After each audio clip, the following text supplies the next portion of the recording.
Hello there. Gosh, that's some good tone, man. Every now and then, I'm a little behind schedule. I meant to announce this amp already, but it's just so good. I've been playing it a ton.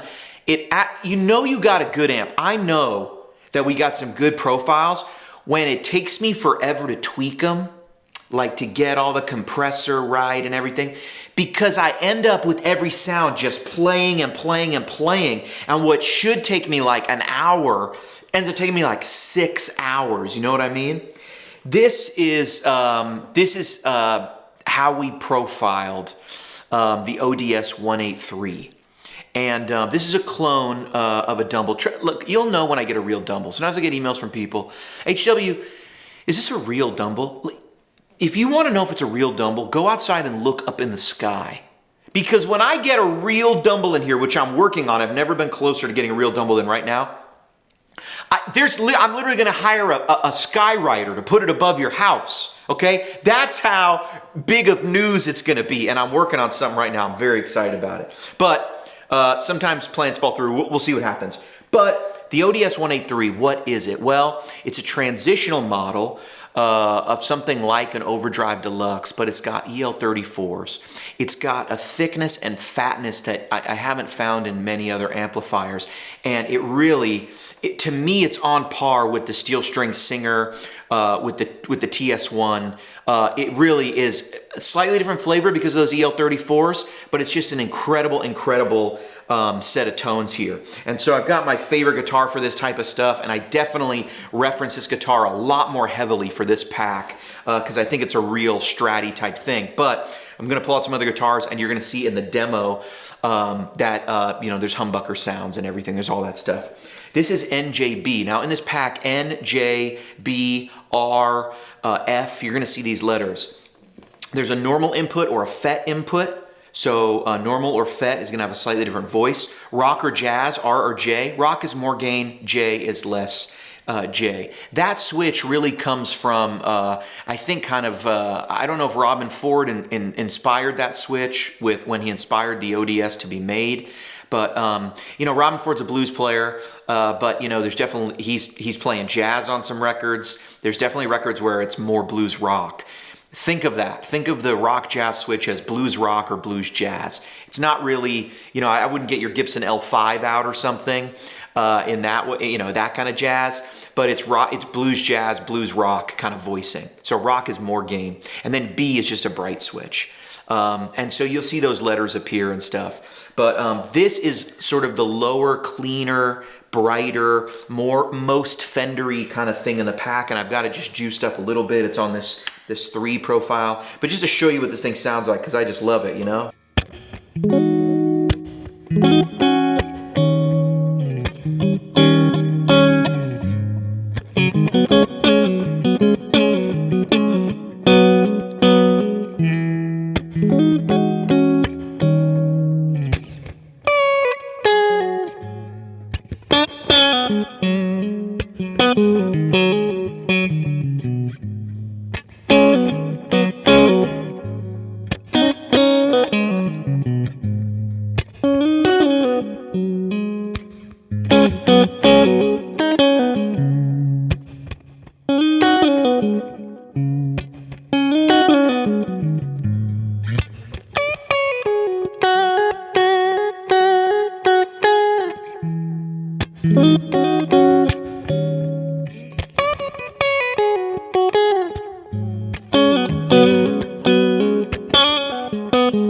That's like the real clean thing. Now if we run over to R, NRB3, check that out now.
You get the idea. It's that bright, it's that, man, it's that joyful music tone. You know what I'm saying? It's that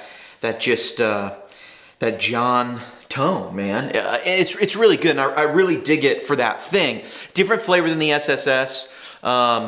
Really different flavor. Just more juiced. And what I like about this variation is you can kind of hear those EL34s just doing their thing a little bit. It's really nice. Now, one of the things I tried to capture here was there also is a boost on that preamp. And so you can play around with the FET versus normal thing, but the boost on the preamp really gives it a little more of just a big sound. So I'm gonna even throw it on the bridge, and it's gonna make this Strat just sound, you know, kind of enormous, you know?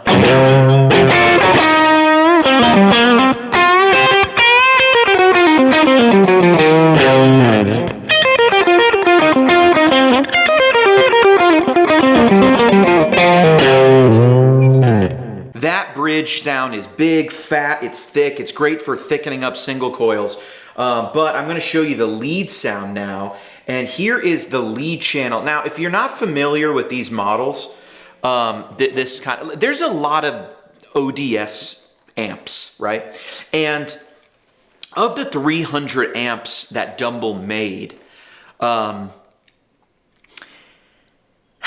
you know, we say there are models, but they're all unique. And it might even be fair to say there's more transitional models than there are actual models, if that makes sense. Of the 300 amps, no doubt, no less than 150 don't have an identical amp counterpart to them. He did something different for different players, different stuff.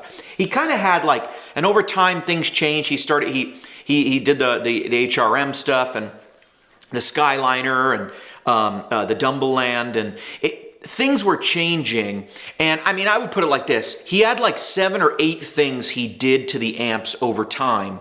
And those changes happened.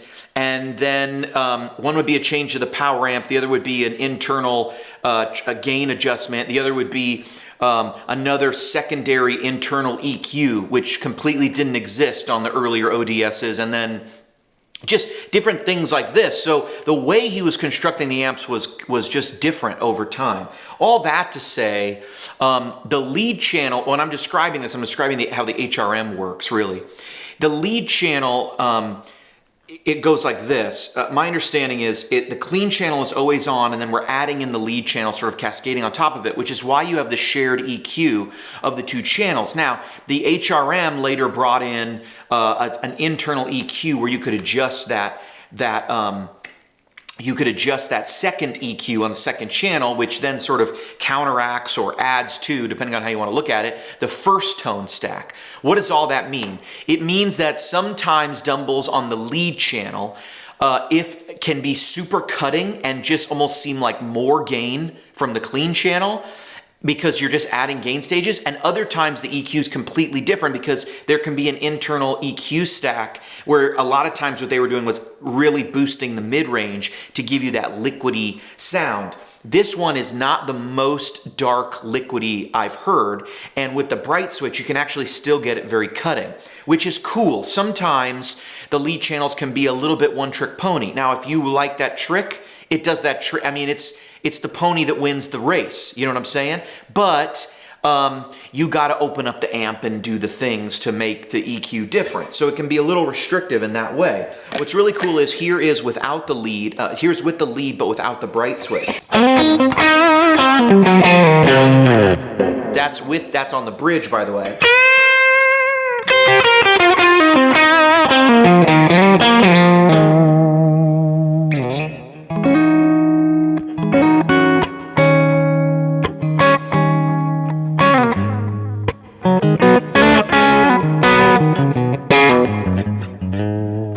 Very touch sensitive. Let's go to like an in-between position.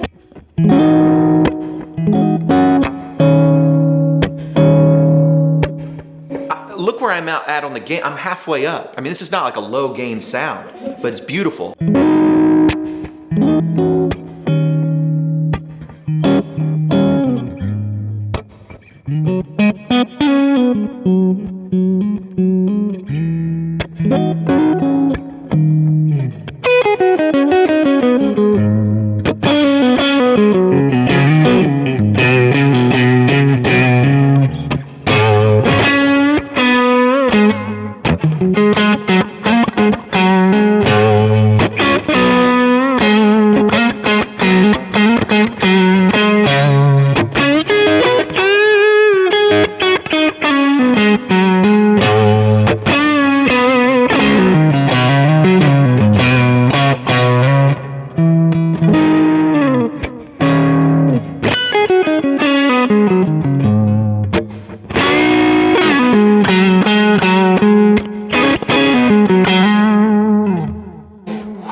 That's gorgeous. That is a gorgeous tone that is fun to play. And I just want to show you the bright version of that because now we can really make it a lot more cutting. By the way, this is halfway up. I mean, there's more gain here if you want it. But here's that same thing, but now we're in the number 2 position.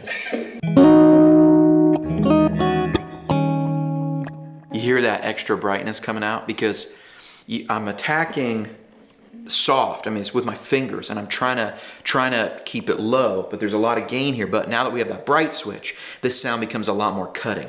Check it out.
You know, sometimes you think you know a thing so well, like a 5E3 Deluxe.